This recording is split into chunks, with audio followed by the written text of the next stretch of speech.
is was I with the 3M Corporation? Well, I retired 82. I decided working is enough, so. But no. I want to have you. Tom, you know Joe? Yes. Yeah. But This is Tom Kanno. He was formerly with 3M. He's now a consultant. He's a president business, a consultancy, an engineer. We're going to be seeing the videotape, and you want to probably see yourself on it sometime right? too. Bill hasn't seen. So No, she whatever spared you're me doing, that. it's kind of fun to see that Joe was in Denver, but formerly from the West Coast, and you are from the West Coast, in the Seattle area. That's right. If you want to share something before we start eating, we're almost ready. So why don't we just, the students have been learning a lot. They took a big test yesterday, so they probably want to sort of, I don't know, you know. they've seen your form. I passed it around. Okay. And what is, am I supposed to do something here now, Joe? Sure. Why don't you answer some questions? Yes, I think that's a better way, is to answer some questions. I do have, you probably have seen, I have here just something that might be of passing interest is the layout of, for instance, like Puyallup, Washington, one of the assembly centers, you know, and it just in diagrammatic form here is like the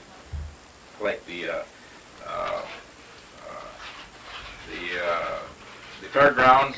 We also had fairgrounds out there too. Just like up in Snelling, you take the fairgrounds and you build a barracks right in the racetracks, and that's what they did. There wasn't any other place, you know. You had to have a very quick fix, and when the Army says you move, and so what can you do? And so then they built some barracks on the side here, one here, and they had 4 discrete areas, and they had a guard right here. If you just going catty corner across the street, you had to have a guard walk you if you had any official business. Otherwise, you stay where you're at. This kind of a thing. And so it's kind of an interesting layout that this is. In a, I don't know whether, I do have some, this is, and I happen to be on a committee in the group when we evacuated. I was 23 at the time, so. And here are some names, actual names. I was surprised to see family names written in here. I had the whole list, and this is part of my work, I guess. So, and this whole area is essentially this area D. I presume it is. Yes, it's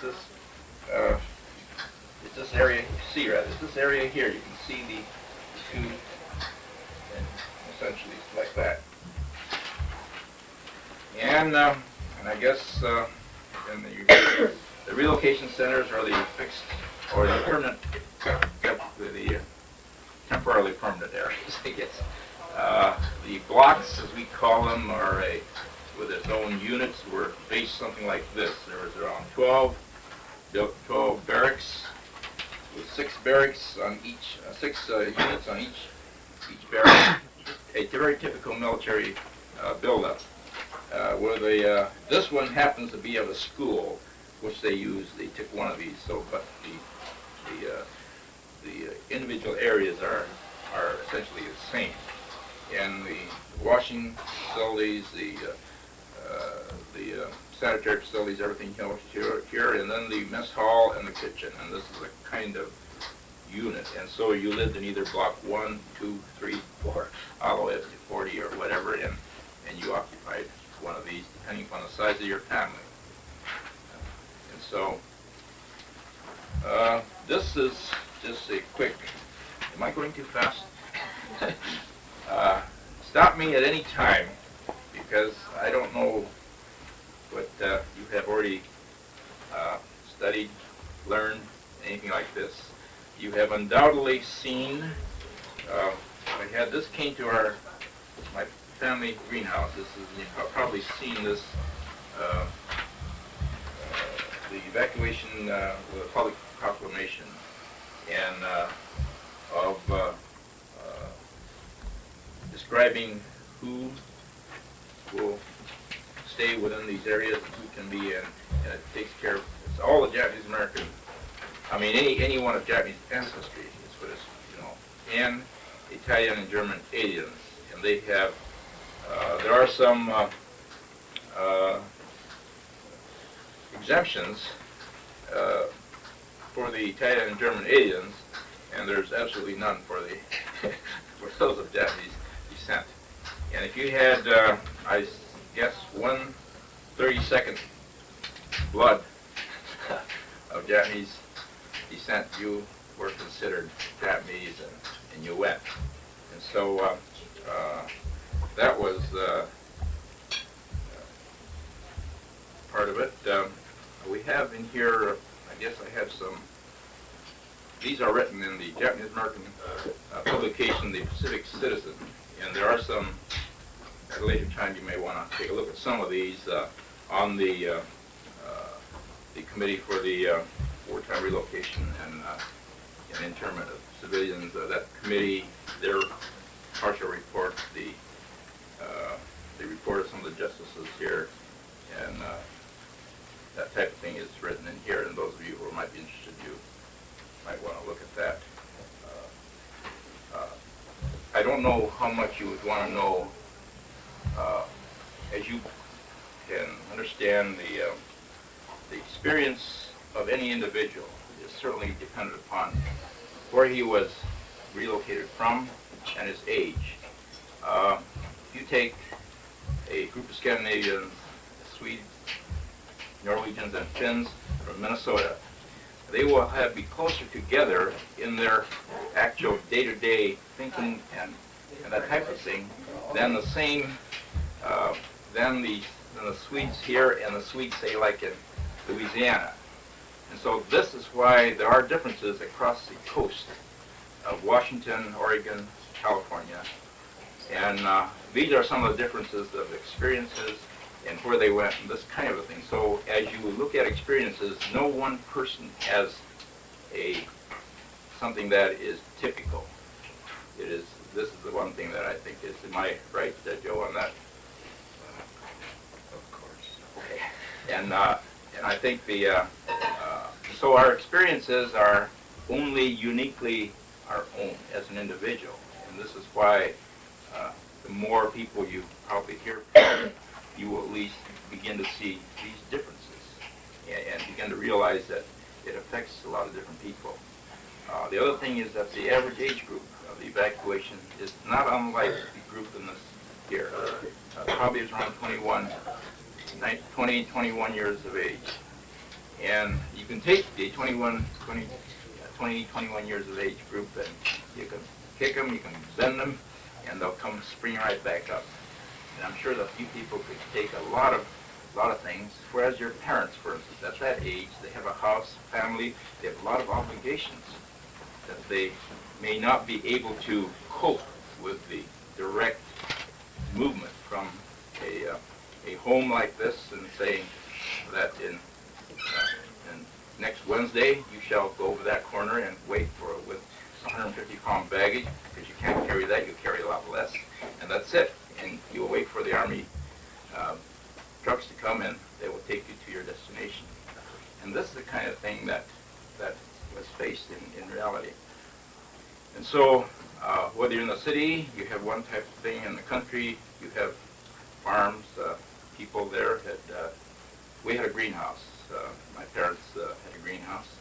And we do know that a lot of the truck farmers, they knew that they had to leave their truck farm, but they were told that if they didn't prepare for planting and things like this, that also would be an act of sabotage. And so there was a very difficult time for those people to try to raise crops and at the same time knowing that it'll never bring anything back for them and they'll lose it. So these are some of the things that gone on, because I'm sure that the Army didn't know what they were doing. Notices were coming out. It was very difficult for everybody. thing that is hard to assess is the psychological effect on any given individual. This is something that even under normal conditions we could never be able to understand.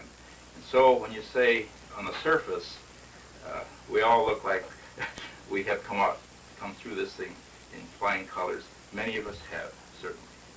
Many may not, and we don't know whether this is due to that or some other causes. And this is one thing that I don't know. And this is, now that, well, I don't know, maybe we better get back to some questions rather than, and then we can take it from there. It's probably easier rather than just going rambling on. Go ahead. Any? Why are all you guys named Tom? Well, I suppose it's probably not a bad name. I could Why relate don't to you another introduce Tom Ohno? Hi, how are you? Tom. So you coming in here? I'm an Augsburg graduate of '53, so over 30 years ago. In fact, here's one of my former students right here, Mr. Jensen. This gentleman got an education despite his teachers. No, he was one of my first instructors when I first went to Augsburg. Can you imagine? He scared the daylights out of me. The first test I ever took at Augsburg, you were teaching Western civilization. I either got a D or I failed. I like to say I got a D. I was frightened to death. This is honestly the truth. And then I found out that it wasn't so tough after all. Yeah, not a great thing. Yeah. And you got an A. Well, I don't know about that. I survived. That's great. We haven't seen each other in about 30 years. Over 30 years, yeah. Yeah. Over 30 years. Because it would be in about 1940. You were that scared, Tom? You know, everybody talked about how tough it was at college. And I didn't want to go to University of Minnesota because, you know, I heard that that was worse. And I lived on the Fort Snelling car line at the time. And we bought a house on 40th Avenue South on 52nd Street. And I noticed that every time I went downtown and took this Fort Snelling line, I would see the school. I never knew what it was. I said, well, maybe that's the school that I should go. This is honest to God's truth.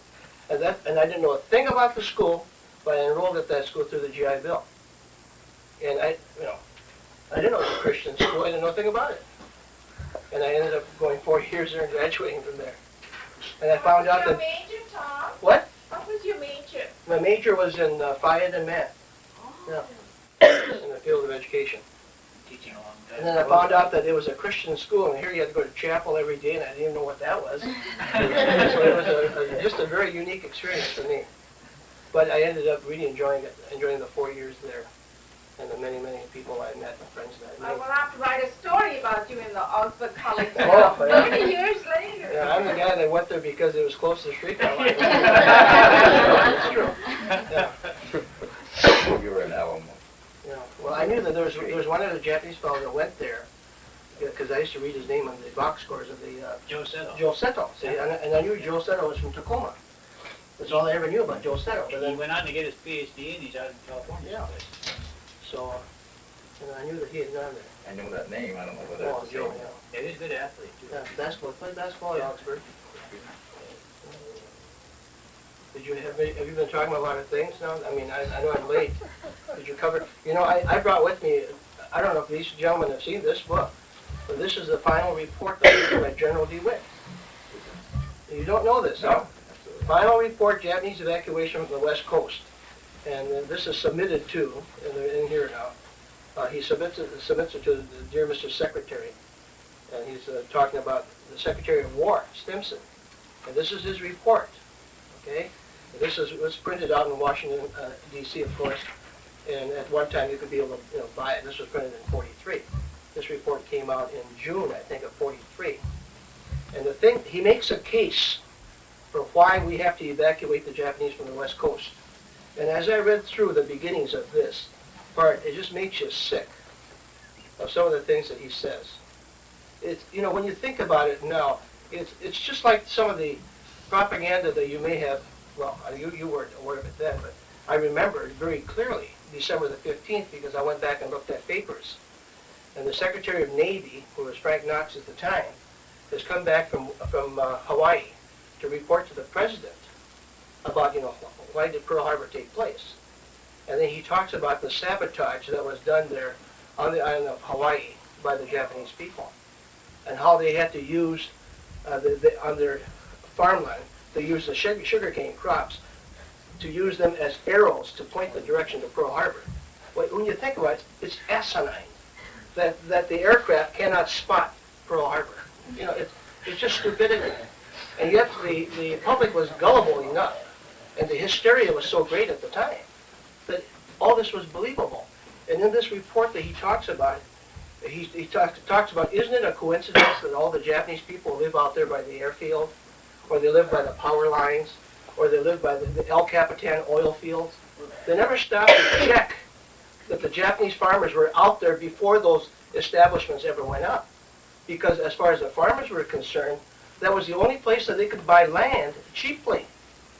But you see, because we never had a chance to testify, all of these things got by as being gospel truth. Oh yeah, gee, I see by the power line, sure, they could sabotage this and they could, that's the way it That was. just exemplifies the sweeping generalizations and personal bigotry, I think. That's exactly what happened. True. And you almost have to go back, and here again, it's hard to verify a lot of these things, but as I get older myself, I get the feeling that a lot of this was kind of staged to get Japan into the war with the United States. I mean, I get that feeling. I'm not saying this as a person of Japanese from Japan, but there was a condition in this country at the time where you have to go back to when Germany was at war with England, and President Roosevelt, if you saw the film Winds of War, they tried to get the United States into the war then, or Roosevelt wanted to get into the war with England. Well, the public was completely against that. And if you look back at President Roosevelt's campaign of 1940, one of the promises that he makes to the general public is that your son will not go to war. And he campaigned on that promise. You see, and then he leaves out a little bit of a phrase, except in case of, say, necessity, is the way he stated it. And then here was his opportunity to get Japan into the war against the United States, to have them commit the first act of war. And then that was enough reason now. Now we can get into the war. And to make it look like the American public was completely unaware that this attack was ever going to take place, again, is such a misleading piece of evidence. And I could just hear the president talking December the 8th about this day will be a day of infamy and all this, Well, here he's one of the persons that maneuvered part of these things to happen. And this is the thing that I found out, since I was a youngster. See, I was about 13 when the war broke out. When we went to camp, I turned 14. And here, I remember going back to school on December the 8th myself. That happened to be a Monday, and I was a 9th grader at the time. And my teacher's talking about the Japs this and the Japs bombed that, and oh my God, I just feel terrible. Like I was the cause. See? And so when they talked about evacuation, I know myself, this is the right thing to do because we've got to prove our loyalty. How can you oppose this? See? So that was the way that I felt at the time. But as I got older and learned a little bit more about what really took place, it angered me. To this day, it angers me. And I used to do this type of thing back in the 70s. I had to quit doing it because I got so angry. And it was only since last year that I went back doing this because I felt that there were people that I really wanted to know. See? And so a lot of this, you people are much more aware of the government is not always right. And I think a lot of this surfaced back with the Vietnam War, where the government was telling one story and a lot of other groups were saying other things. And we found out then that the government wasn't always telling the truth. You also found out some more of this with Watergate, that the government wasn't always telling the truth. And then if you remember, just with less than a month ago or thereabouts, when the Beirut bombing took place, do you remember President Reagan coming on and reporting about how the troops in Beirut, how they tried to stop this attack? It wasn't true. A commission went over there and found out that, my God, things were so lax there, and the soldiers were there without ammunition in their rifles. They didn't even fire a shell. You see? So it gets to a point is, if you can't trust your government, then who do you trust? That's what it boils down to. This is the way I start feeling. Because I felt if anyone should have upheld Constitution, the Constitution, it should have been people in the government. And yet, they didn't at all. The people that stood up for us were the Civil Liberty Union people. The Quakers were a group that stood up for the misjustice that was being carried out. Thank you formally for coming on a cold day, on a busy day. I think the students probably have asked you some questions. I don't want to make this too formal, but I thought it would be nice to have the group all together so that we sort of can hear what some of the participants in either the relocation experience or like Joe, who was in Denver and had a different kind of experience. I think, Tom, you shared some of your experiences with us at the relocation conference, but you were in the West Coast, and then you eventually went to a camp. I don't know whether some of the others got to hear Yes, where want me you to- were. Very briefly, about 5 minutes perhaps before we... I was at the, when the war broke out, I was at the University of Washington in my senior year. Did you and- know Gordon then? Yes, but not close. And when the evacuation came in April, I guess it was, we were evacuated to, I was living in a country area. We had a greenhouse. And because I was with the Japanese American Citizens League, and I talked my family into moving downtown to still help out. And so the country area were evacuated down to Fresno. And whereas the downtown Seattle area was evacuated out to Puyallup, Washington, to the fairgrounds area. And so after going to Puyallup, Washington, I joined the task force team going out to the initial cadre that went out to the Minidoka to open the place up, and where you got silk up to your ankles that first day and that sort of thing. But that was opened up, and that was a permanent camp. And I left in around July of 42 for Minidoka, and Minidoka I left in May. I was able to get work outside, and I got cleared, and I went off to Chicago, and on the way in Chicago, I had another job out in Cleveland, and so I kept moving out to Cleveland. What year was this when you moved? 43. Okay. And I went Did they to, give you some money to leave? I don't remember what I had, Because really. some have been telling us that they didn't No. get the $75. I don't remember what I had. I think that they did have hostels. I think this is important. I don't know whether this is brought up or not. But the various church groups, the Quakers, the Protestant churches of all groups, Catholic groups, they had these hostels for the students to come out. You stay there 1 day, 2 days, they'll take care of you, so at least you get on your feet, and so you know where you're going. And they did this, and I think this is a credit to the churches to do this. Only in America could you, in a wartime, have this done, and I think this is important to know. And from there, so I went to Cleveland. I don't recall how much money I got, or if I ever did get any money. Probably you didn't, or I you don't would know. have remembered. And I worked there, and in order to finish up my schooling, because I lost it, I tried to look for school, and I couldn't get into to the two K School of Applied Science and University and the Western Reserve, because they were under ASTP, or the Army Civilian Army. Well, it's a train. It's for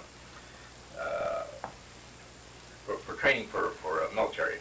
And I did get into University of Cincinnati, and so I went down there, and that's how I finished up.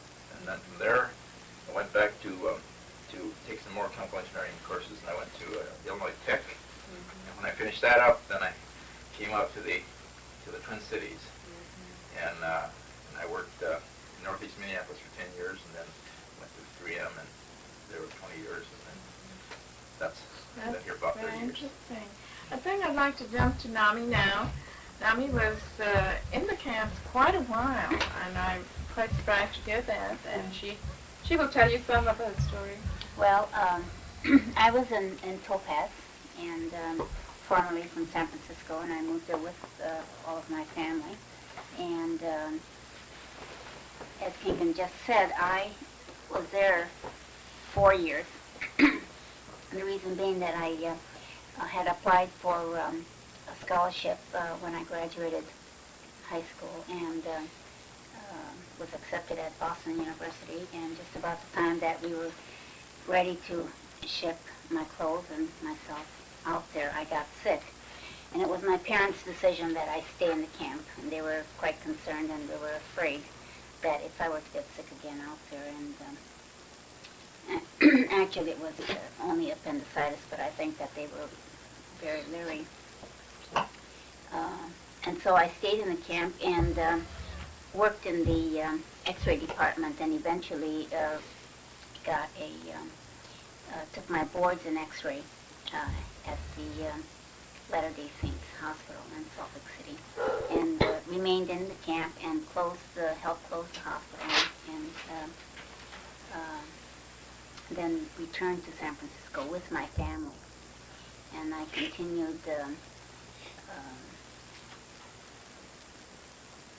I picked up my schooling about there. I started at the University of California and stayed there for 2 years. And my husband, who was in the camp with me, had gone to Korea and was returning, and we decided to get married and move to the Twin Cities. His family was here and he was coming. And so we came here, and And you worked for WCCO? yes, it was when my husband was still in school, and I was, he ran out of the GI Bill. We got, I think it was $120 every month. And when we ran out of his benefits, then I went back to work.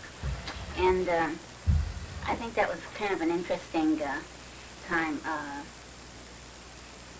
It was a difficult time to be looking for a job. I used to say that it was never any fun looking like the enemy, and people still thought of us as that. And I was turned down at the Radisson, at the Edens, at Honeywell, and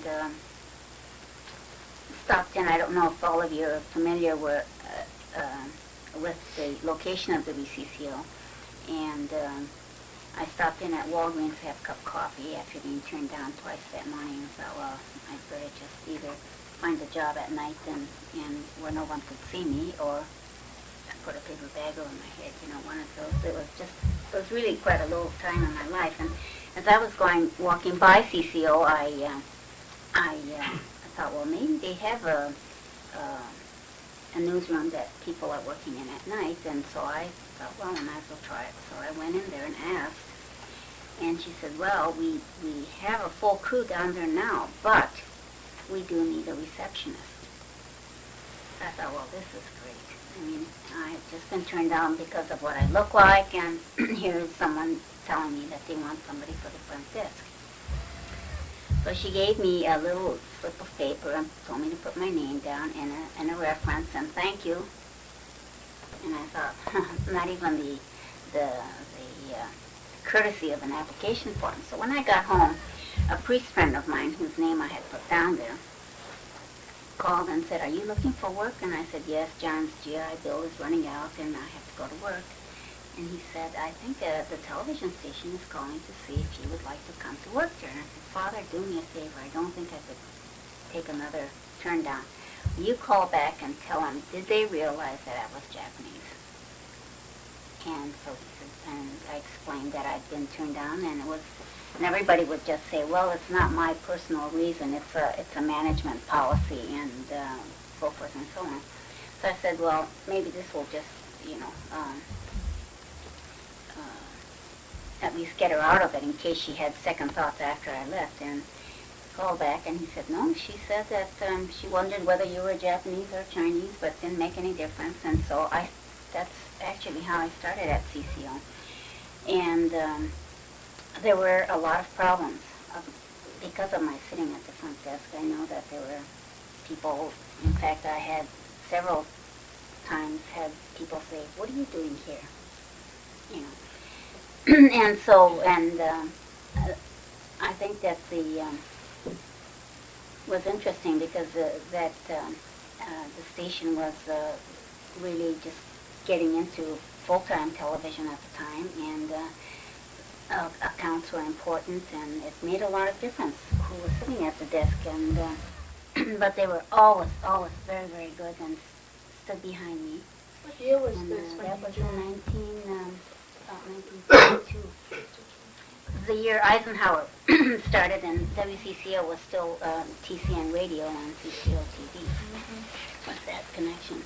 And after 3 years, after the first year, I was asked to be assistant to the women's director there, and so I was there about 3 years, and then I moved to Hibbing, Minnesota, and on a temporary thing, my husband took a summer job up there after graduation until we could move to California in the fall, where he had taken a job at UCLA.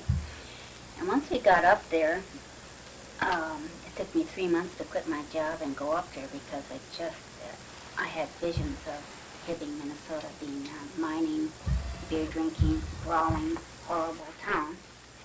And they had no television up there, and they certainly didn't have any Asians up there. And so, in fact, it was CCO that said, listen, if you don't go and join your husband, we're going to pack you up and take you up there ourselves. And then we'll try to connect, see what we could do about getting television up there before. So you could see that, I always kid around and say that Charlie Chan hadn't even preceded me, so it was going to be an experience. So we did move up there, and it was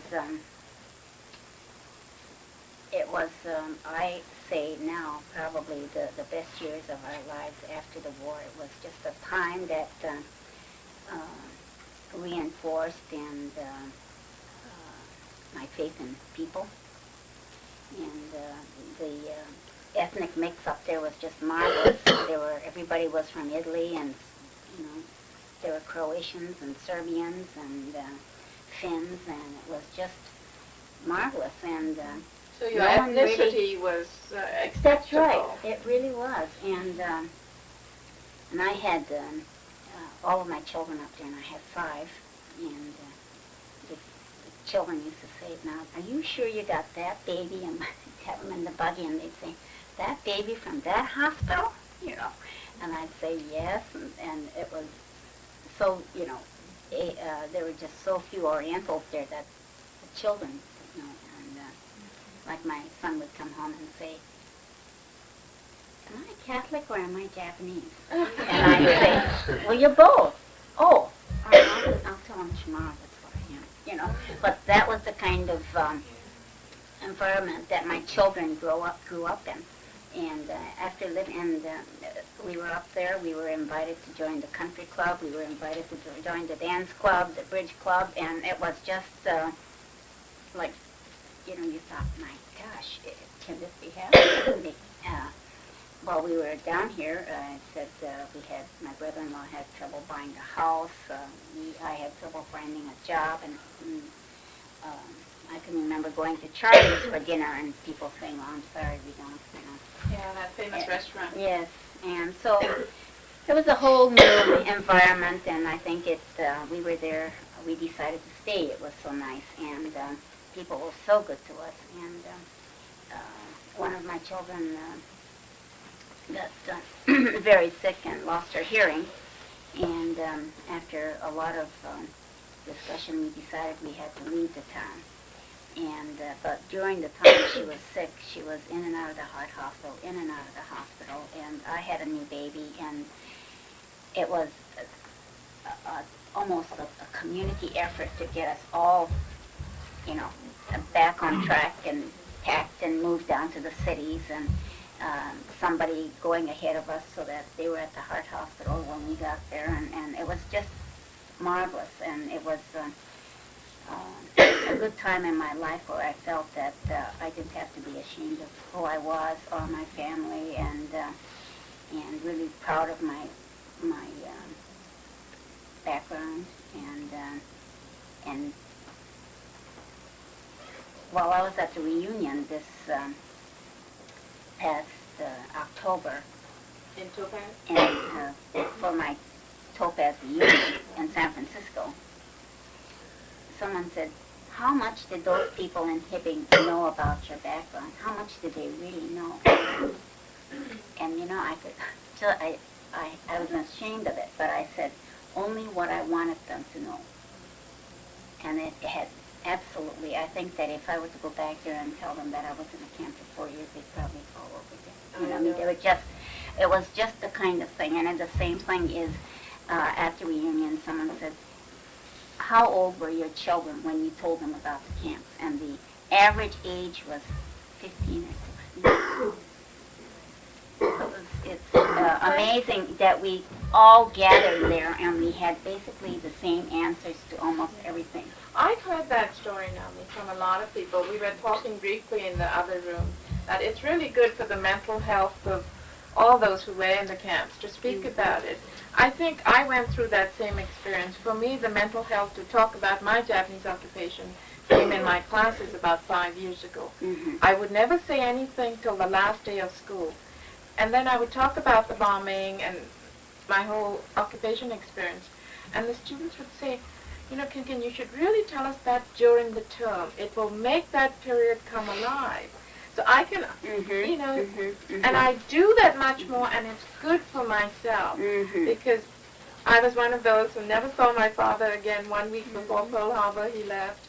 So, you know, this is it is very good for the yes. health. And I remember my daughter coming home one day and saying to me, oh, sister said that there were camps during the war. She said, do you know anything about them?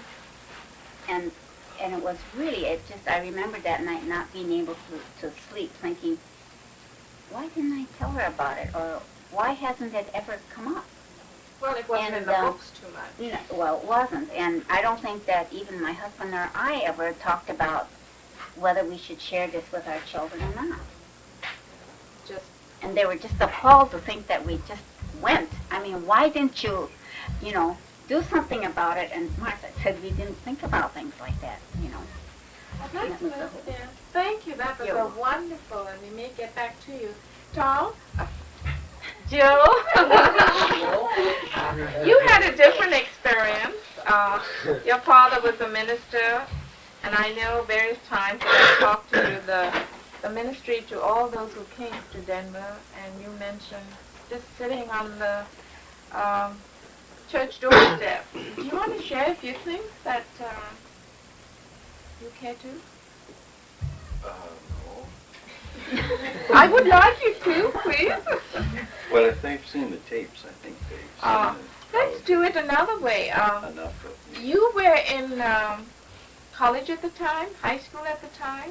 This is something I don't know. Yeah, I was in high school, You were in high school. and I went to college that fall, I think.